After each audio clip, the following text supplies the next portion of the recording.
Hola chicos, espero que se encuentren bien. Eh, Vamos a trabajar la parte de un criterio utilizando la segunda derivada, que es para analizar cuando un punto crítico es máximo o mínimo local. A veces hay mucha confusión con este criterio porque pues muchas personas dicen, pero bueno, si estamos trabajando puntos críticos, ¿por qué hablamos de la segunda derivada? Bueno, básicamente es que uno toma, o sea, ¿qué es lo que nos dice este teorema?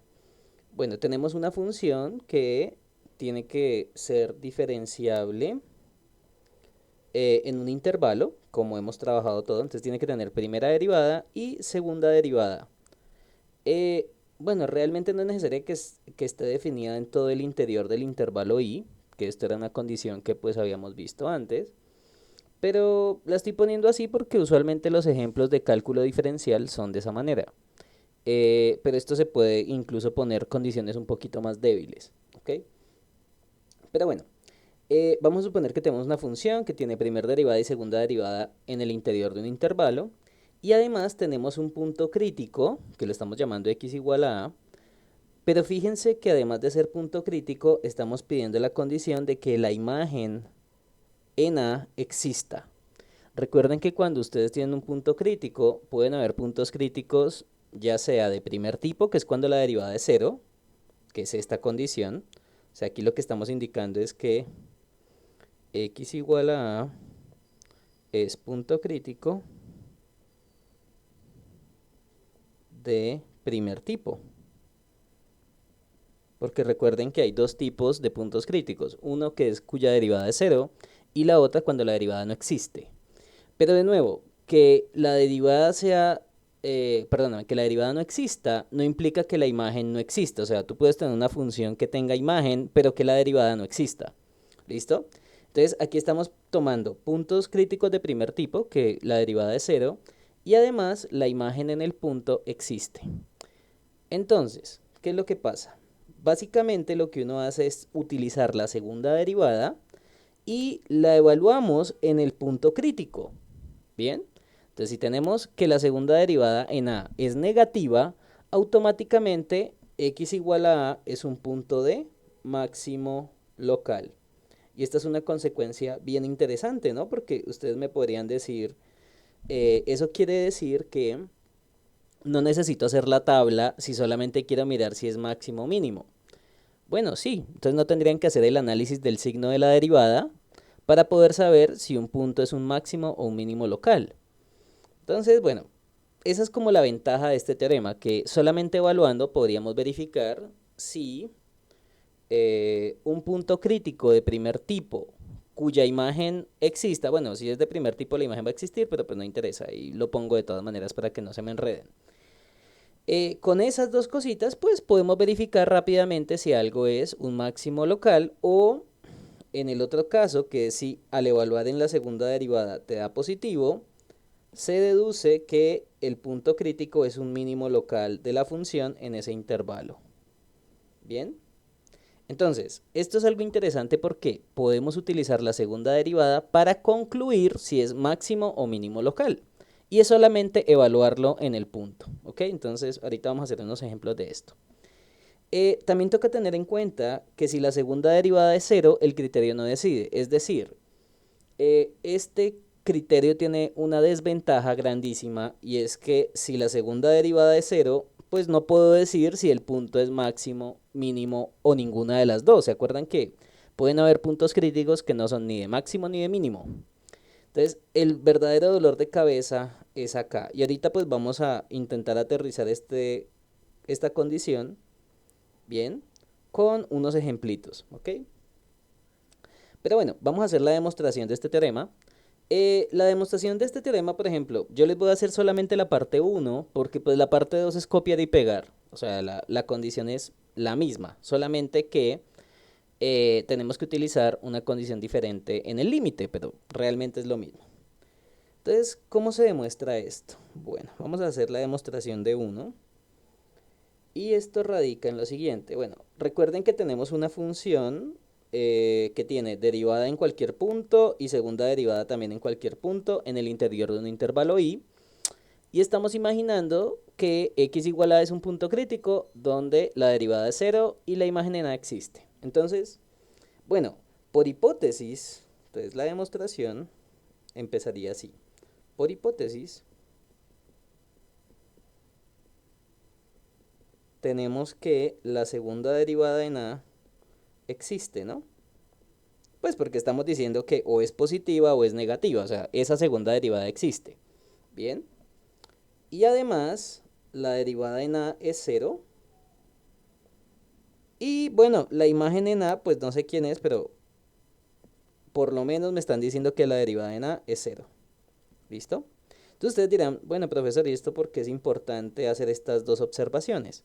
Bueno, porque recuerden que la segunda derivada es la derivada de la primera derivada. Es decir, la segunda derivada en A, pues yo esto lo puedo ver como la primera derivada, bueno, como la derivada de la primera derivada. O sea que esto sería el límite cuando x tiende a A de la primera derivada de la función f en x menos f' en A entre x menos A.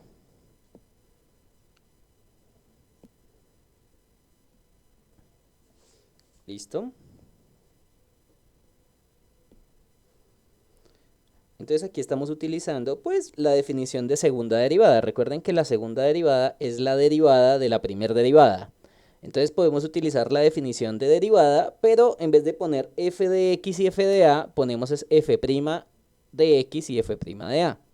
Porque recuerden que la segunda derivada es la primera derivada de la primera derivada. ¿Ok?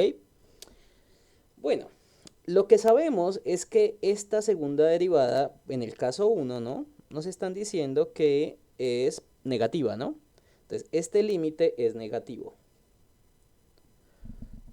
Ustedes recordarán que pues siempre que tengamos que un límite es negativo, positivo, etcétera, podemos utilizar un teorema interesante que es el siguiente. Como este límite es negativo, podemos concluir o podemos asegurar la existencia de un intervalo donde esta desigualdad se cumple. ¿Listo? O sea, básicamente es como si ignoráramos el límite y concluimos que la desigualdad se tiene, pero en un intervalo cercano a A. Entonces, por lo que hemos hecho en clase, que creo que este teorema lo hemos utilizado un montón de veces en las demostraciones, podemos asegurar lo siguiente. Existe un delta mayor que cero, tal que si el valor absoluto de x menos a es menor que delta y este es mayor que cero, o sea, ahí estamos tomando como un intervalo, pero es un intervalo pinchado, ¿no? Recuerden que la condición de aquí está indicando que no estamos tomando a x igual a. Tal que, si esto ocurre, entonces, pues se tiene esta desigualdad, pero básicamente ignorando el límite. O sea, esa es una propiedad muy interesante de los límites. Y básicamente te dices que si un límite es negativo, la función que estás calculando el límite debe ser negativo en una vecindad o en un intervalo cercano a. Sí, bueno, eso a veces se le dice vecindad, pero eso es una palabra que se utiliza más en análisis o topología. En fin, entonces tenemos esta desigualdad y entonces ustedes dirán, bueno, mira que ese cociente es negativo en una vecindad o en un intervalo centrado en A. Entonces lo que estamos diciendo es esto. Recuerden que esta desigualdad es equivalente a decir que la x está entre a menos delta y a más delta, a más delta, y en este caso la x es diferente de a. O sea, uno puede utilizar propiedades de valor absoluto y probar que esas dos condiciones son equivalentes. O sea, realmente lo que estamos diciendo es que la x está entre a menos delta, por acá podemos decir que este es a, y por aquí podemos decir que este es a más delta. Y la x vive en este intervalo abierto. Bien, o sea, puede vivir por acá o puede vivir por acá. Entonces, realmente vamos a hacer dos casos. Fíjense que aquí la x tiene la posibilidad de moverse donde quiera dentro del intervalo. Entonces, el x vive, por ejemplo, por aquí, digamos. ¿Listo? Entonces, vamos a hacer un primer caso, que es cuando la x vive aquí entre a menos delta y a. Es decir, en ese caso la x es más pequeña que a. Y el otro caso lo vamos a hacer por el lado derecho de a. O sea, vamos a tomar la x que viva en el lado derecho. Entonces, este va a ser como nuestro primer caso y este va a ser nuestro segundo caso. Entonces, vamos a hacerlo por acá. Entonces, primer caso. Si a menos delta es más pequeño que x y es más pequeño que a. Si eso ocurre, ustedes dirán, profesor, ¿por qué lo estamos haciendo por casos? Bueno, resulta y acontece que aquí lo ideal es poder despejar la derivada de x. ¿Bien? Recuerden que por hipótesis la derivada existe en ese intervalo, ¿no? Bueno, hasta le pedí segunda derivada, aunque la segunda derivada no es tan necesaria, pero pues para que quede bonito lo pedí. Pero realmente con que la segunda derivada exista, ya con la primera derivada, perdóname, exista en todos los elementos del intervalo, se puede seguir haciendo esta demostración. Entonces, recuerden que por ahí habíamos dicho que la derivada en a era cero, ¿no? Porque por algo estaba esa hipótesis. Recuerden que por acá habíamos dicho que la derivada de a es cero. Entonces, por ejemplo, ustedes me podrían decir, profesor, ¿y acá se puede utilizar esto mismo si la derivada de a no existe? Bueno, es que si la derivada no existe, automáticamente la segunda derivada tampoco va a existir, porque recuerden que la segunda derivada, qué pena, me adelanté. Recuerden que la segunda derivada, pues, es este límite de este cociente. Entonces, si la derivada de a no existe, pues yo no puedo hacer ese cociente porque no existe la derivada de a, si supusiéramos eso, ¿no? Por eso es que estas hipótesis son muy, ¿cómo puedo decirlo? Pues son hipótesis que son muy específicas, ¿ok? Bueno, entonces recuerden que estamos aquí en este caso. Y pues este cociente a la final, como la primera derivada es cero, pues llegamos a que f' de x entre x menos a es negativo. Bien.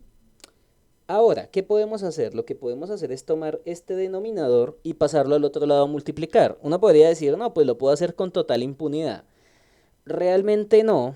¿Por qué? Porque si el x es más pequeño que a, fíjense que de esta desigualdad que tenemos acá, podemos deducir que x menos a tiene que ser negativo. Claro, porque si x es más pequeño que a, pues restarle a alguien más pequeño algo que es más grande, pues esa resta va a ser negativa. Entonces, ¿qué es lo que pasa acá? Si ese valor es negativo, cuando lo tomemos, cuando tomemos este término y lo pasemos al otro lado a multiplicar en la desigualdad va a cambiar de signo. Recuerden que cuando ustedes toman un número negativo y multiplican una desigualdad por ese número negativo, la desigualdad cambia de relación. Entonces, si era menor, cambia a mayor, si era mayor, cambia a menor, etcétera. Entonces, usted puede pasar, listo, el x menos a multiplicar al otro lado, pero entonces f' de x, en este caso podemos deducir que tendría que ser mayor que cero. Porque recuerden que cuando usted multiplica una desigualdad por algo negativo, la desigualdad cambia. La desigualdad cambia al multiplicarse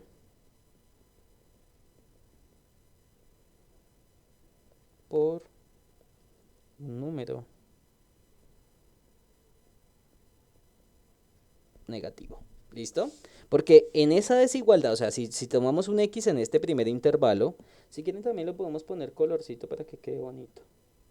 Este primer intervalo sería el caso 1, ¿ok? Y ahorita pues vamos a mirar qué pasaría si la x vive en el otro lado, que ahorita la vamos a poner de otro color. Entonces fíjense que en este caso, al intentar despejar la derivada, obtenemos que la derivada es positiva. Bueno, y tengan en cuenta que si la x vive entre a menos delta y a, quiere decir que la x está al lado izquierdo de a. Entonces, lo que estamos deduciendo acá es que la derivada es positiva si la x es muy cercana a x igual a, bien, por el lado izquierdo. Porque recuerden que esta desigualdad lo que me está queriendo decir es que la x se está acercando por el lado izquierdo de A. ¿Ok? Nos estamos acercando por la izquierda de A. Ahora hacemos exactamente lo mismo. Es más, yo con total impunidad puedo copiar un montón de cosas acá. Yo creo que puedo copiar hasta acá. Bueno, voy a copiar esto mismo, pero ya le voy a hacer ciertos cambios. ¿Ok? Que sería técnicamente hacer el mismo análisis, pero por el otro lado, ¿ok? Entonces aquí ya no va a ser 1, sino que va a ser la parte 2. Y ahora estamos tomando cuando la x está entre a y a más delta, que sería en el otro lado. Bueno, en este caso, el x menos a sería positivo. Entonces ya les voy a poner acá esto. Esto pongámoslo con color negro. Y ahora, esto pues podemos ponerlo con rojito. Entonces, esta sería la condición 2, que sería si la x viviera en el lado derecho de A. ¿Ok? Entonces, es bien interesante porque esa misma desigualdad en valor absoluto se puede ver como dos pedazos. Uno que está por el lado izquierdo de A, o sea, muy cercano a A por el lado izquierdo, o muy cercano a A por el lado derecho, que es este caso 2. En este caso, si la x es más grande que a, pues x menos a ahora sí se vuelve positivo. Entonces, aquí realmente hacemos el mismo proceso, pero la única cosa es que aquí la desigualdad no va a cambiar. Bien, acá podemos escribir la desigualdad no cambia al multiplicarse por un número positivo. Y la conclusión va a ser muy parecida, pero ahora estamos diciendo es que la derivada ya no es positiva, sino que es negativa. ¿Ok? La derivada es negativa si la x es muy cercana a A, pero ahora por el lado derecho. Pero bueno, ¿eso qué es lo que quiere decir? Recuerden que si la derivada es positiva o negativa por un lado de un punto crítico, pues, o sea, si es positiva o negativa para valores muy cercanos a un punto crítico, pues yo puedo saber si la función crece o decrece al lado izquierdo o al lado derecho de la función. Entonces, podemos imaginarnos lo siguiente. O sea, vamos a hacer como en un dibujito o a traducir lo que acabamos de mostrar. Entonces, estamos acá en estos dos intervalos, recuerden que acá estamos acá. Y vamos a decir lo siguiente. Espérate un momentico, yo quito esta línea que me molesta. Ya listo. Y pues voy a seguir dejando este colorcito acá para acordarme que este es por el lado derecho y este por el lado izquierdo. Entonces, si intentáramos mirar el gráfico de la función en A, vamos a hacerlo parecido a como hacíamos el análisis de signos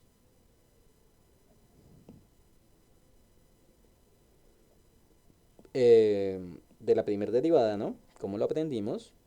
Pues fíjense que por un lado me están diciendo que la derivada, o sea, por el lado izquierdo la derivada es positiva. O sea que la función debería ser así, creciente, ¿no? Porque recuerden que si estoy suponiendo que la derivada existe en todo elemento en el intervalo i, quiere decir que la función debe ser creciente por el lado izquierdo. O sea, aquí estamos diciendo que la derivada es positiva por este lado. O sea, la función es creciente. Y por el otro lado, la derivada es negativa, ¿no? Entonces, por el otro lado, la derivada es negativa. O sea que la función es decreciente. Porque recuerden que eso fue una cosa que vimos para el análisis de la primera derivada. Que si la función tiene derivada positiva, quería decir que la función es creciente. Bueno, en este caso sería creciente en el intervalo a menos delta a. Y aquí sería que f es decreciente en el intervalo a A más delta. Bueno, como la imagen en A existe, entonces aquí viene lo interesante. Cuando vimos lo de puntos críticos, yo les decía a ustedes que la hipótesis de que la imagen existiera, además de ser un punto crítico, ya fuera de del primer tipo o de segundo tipo, es que si la imagen existe, pues esa imagen va a ser el papel de un pegante, ¿no? O sea, esta imagen va a ser el papel de algo que ayuda a pegar el comportamiento de un lado al otro lado de un punto crítico.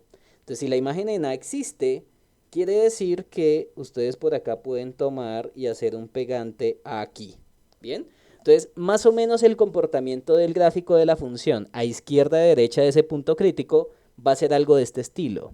Entonces, fíjense que en este caso, si tomamos un pedacito del gráfico y comparamos la imagen en A, quiere decir que x igual a es un máximo local. Entonces, acá podemos concluir, conclusión, analizando las derivadas, es que x igual a es un máximo local si x, bueno, si la segunda derivada en A es negativa. Entonces, esto es algo bien interesante, vuelvo y les digo, chicos y chicas, porque de esa manera, ustedes solamente analizando la segunda derivada, evaluada en los puntos críticos de primer tipo, ¿bien? Solamente en ese caso, ustedes pueden verificar rápidamente si es un máximo o un mínimo local esto. Eh, Ustedes dirán, profesor, ¿y cómo es la demostración de la segunda parte? Pues es lo mismo. O sea, la prueba de la segunda parte es la misma construcción, solamente que aquí va a cambiar a mayor, mayor. ¿Vamos bien? Aquí va a cambiar a mayor, luego cambia de signo, cambia a menor. Entonces, básicamente es copiar y pegar lo mismo que ya hicimos, pero la única cosita es que cambia el signo acá. Luego toca mirar qué pasa cuando se despeja y toca mirar qué pasa con la derivada de x. Pero pues el proceso es similar y pues esa parte 2 se las voy a dejar de tarea porque pues es esta misma construcción, solamente se le cambian algunos signos y ya. Quiero dejárselos de tarea pues para que lo analicen, pero pues no es tampoco algo súper complicado. Como les digo, es copiar y pegar lo que hicimos en la parte uno. La parte 3, que es cuando la segunda derivada no decide, bueno, en realidad esa parte no se demuestra. La parte 3 es solamente como una observación. Entonces, la parte 3 básicamente, bueno, se asegura esto encontrando dos ejemplos donde la segunda derivada en A es 0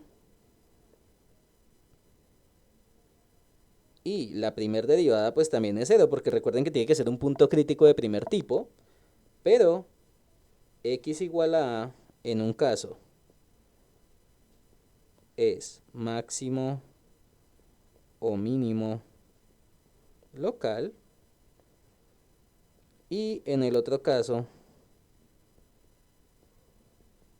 no es ni máximo ni mínimo local. Sí, entonces la parte 3 solamente es una observación, o sea, una vez es cuando hace demostraciones, uno le dicen, por ejemplo, el criterio no decide, entonces uno dice, uy, Dios mío, ¿yo cómo pruebo eso? No, cuando uno le dicen que un criterio no decide, pues básicamente es que existen por lo menos dos contraejemplos donde cumple las hipótesis de esa condición, pero no se puede decir nada, o sea, en un caso se cumple alguna condición y en otro caso también se cumple la condición contraria, perdón. Ustedes más adelante se van a encontrar con cosas de estas, por ejemplo, cuando estén viendo series.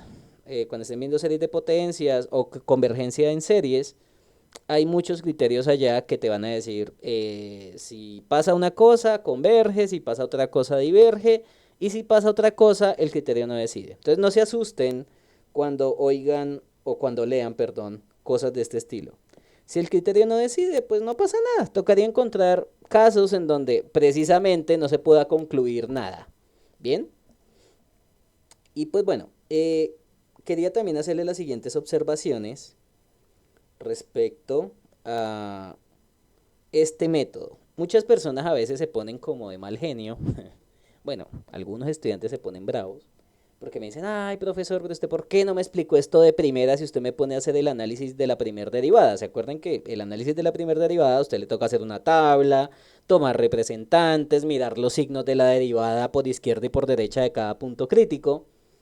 Pero entonces ustedes dirán, profesor, pero entonces si con la segunda derivada lo puedo hacer, entonces ¿por qué me enseñó eso? Bueno, realmente lo más importante acá es que el análisis de la primera derivada es el método más eficiente, o sea, el más rápido en términos generales, ¿ok? En realidad no solamente el más eficiente, sino también el más rápido para identificar máximos y mínimos locales en caso general, o sea, en general es como el más eficiente, ¿bien? Bueno, el más rápido no necesariamente, porque pueden haber ejemplos donde la segunda derivada es fácil. Pero ¿cuál es el problema? El problema es precisamente ese criterio que falla. Eh, ¿Cuál es el problema? Si usted llega a un ejercicio donde la segunda derivada le da cero, en ese caso usted no puede decir nada. O sea, usted no me puede decir que es máximo, mínimo o ninguno. No sabemos. Entonces usted a las malas, si lo hace por el criterio de la segunda derivada y llega a que la segunda derivada es cero, a las malas le toca hacer el análisis de signos. Entonces ahí es tiempo que usted perdió. Entonces a mí mis estudiantes a veces me preguntan que por cómo analizo esto. Depende. Si la función tiene, bueno, si la función que usted tiene cuando calculó la derivada, los puntos críticos, etcétera, pudo factorizar y pudo encontrar los puntos críticos sin problemas, pues yo les recomiendo que de una vez haga la tabla, porque la tabla, de la manera que les enseñé, yo sé que no se van a demorar mucho. Y pues calculando segundas derivadas, etcétera, de pronto puede ser un proceso incluso más largo que el análisis de signos. Y ustedes dirán, pero profesor, ¿por qué va a ser más largo si una segunda derivada pues no necesariamente es tan fea? Bueno, aquí viene la segunda observación. A veces calcular una segunda derivada es un proceso largo. Yo creo que ustedes ya lo aprendieron conmigo, ¿no? Que pueden haber ejercicios que en vez de ayudarle a uno a hacer rápido las cosas, termina siendo una tortura completa. Entonces, si ustedes calculan una segunda derivada, puede ser un proceso aún más largo que hacer el análisis de la primera derivada. Entonces, para mí este criterio de la segunda derivada, pues no es que lo utilice mucho, salvo que la función sea una función fácil de calcular la segunda derivada. Por ejemplo, un polinomio, una función trigonométrica que no tenga cosas tan feas, ¿sí? O una exponencial, etcétera. O sea, en algunos casos la segunda derivada sí se puede calcular rápido, pero hay otros donde no. Entonces, en esos casos donde usted vea que la segunda derivada se le vuelve un larguero, pues es preferible hacer el análisis de la primera derivada de una vez. Entonces, esas eran como las observaciones de este criterio. Usted en su examen puede analizar máximos y mínimos locales como quiera. Si usted quiere hacerlo con segunda derivada, hágalo. Si lo quiere hacer con el análisis de la primera derivada, hágalo también. O sea, yo no me voy a poner bravo. Creo que deben llegar a las mismas conclusiones, ¿no? También el otro problema con este criterio, porque es que vuelve y juega, muchas personas enseñan a hacerlo por el lado más fácil, pero es que a veces el lado más fácil también les puede generar problemas. Es lo siguiente, tercero, este método